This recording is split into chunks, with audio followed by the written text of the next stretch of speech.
narinig niyo ba yung anak ni Aling Nena? Tomboy daw. Sayang, kaganda pa naman ng bata na yun.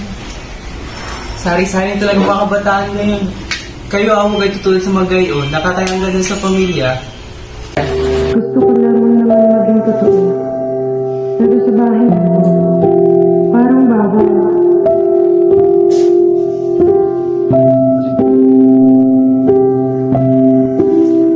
Paano ako aamin ay sa sarili kong pamilya?